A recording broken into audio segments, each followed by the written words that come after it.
Jai Shri Ram. This is a wonderful Telugu proverb. Kagala karyamu gandharvule neraverchinattu. You know the meaning, but I think there is a much deeper message here. We Hindus, for the last 1,000 years, or in fact 1500 years, have been enslaved, colonized, and we have developed a self loathing. We have begun to hate ourselves.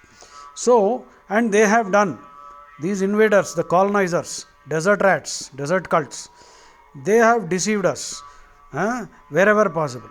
So I think it is payback time. We must also deceive them.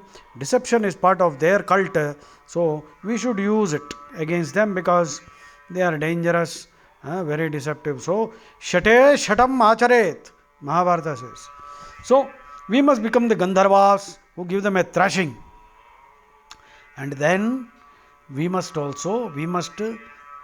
rescue them. You see, there is a big story in the Mahabharata. And behind that story, I think there is a much deeper message which we are all missing. Simply thinking that this is a nice proverb is not sufficient. You see, the story is like this. During the time when the Pandavas went on the Vanvas, Duryodhana, Karna, they hit on a plan to frustrate the Pandavas further. So they told Dhritarashtra, listen, we want to go on a picnic. That was called the Ghosha Yatra. So they went on a picnic.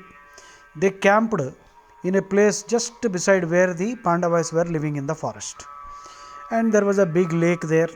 So these rascals, Duryodhana, Karna, Dushasana, all the Kauravas and their huge team, they were celebrating, dancing, they were having a disco night, and a lot of booze was flowing, and a lot of chicken, mutton.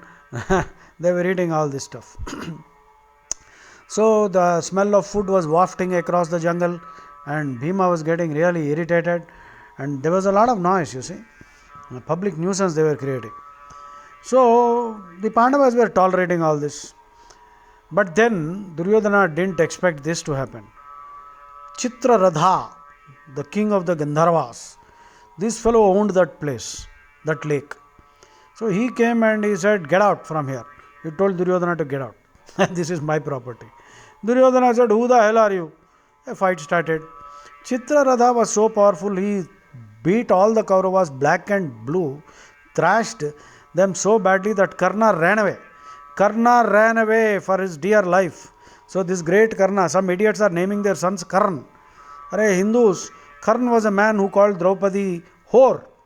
Draupadi को वेश्या बुलाया था और उसको बोला you marry one of us because your husbands are impotent.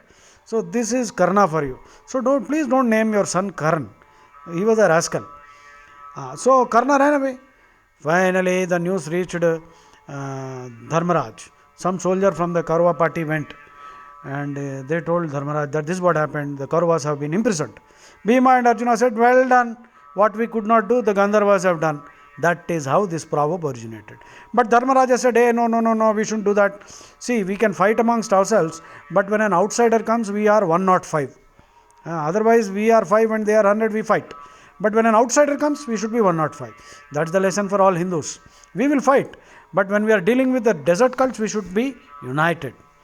So now I think the lesson is, we should take on the role of the Gandharvas, give these scoundrels a sound thrashing, and then another party from our team should come and rescue them, completely emasculate them, defang them, and destroy their very roots, so that even if they have to live with us, they live like worms. I mean, totally powerless. So please don't distort my story. And even if you distort, I will not mind, because I know how to rip you apart if you do that. Because, well, I didn't say anything completely grossly, offensive or something like that. So, కాగల కార్యము గంధర్వులే నెరవేర్చినట్టు మనం కూడా చెయ్యాలి. గంధర్వులు మనమే, మందు రాసేవాళ్ళము మనమే. बोलो जय श्री राम. ये कलयुग है बेटा, ये तकिया है, डिसेप्शन है. शटे शटमाचरेत. जय श्री राम.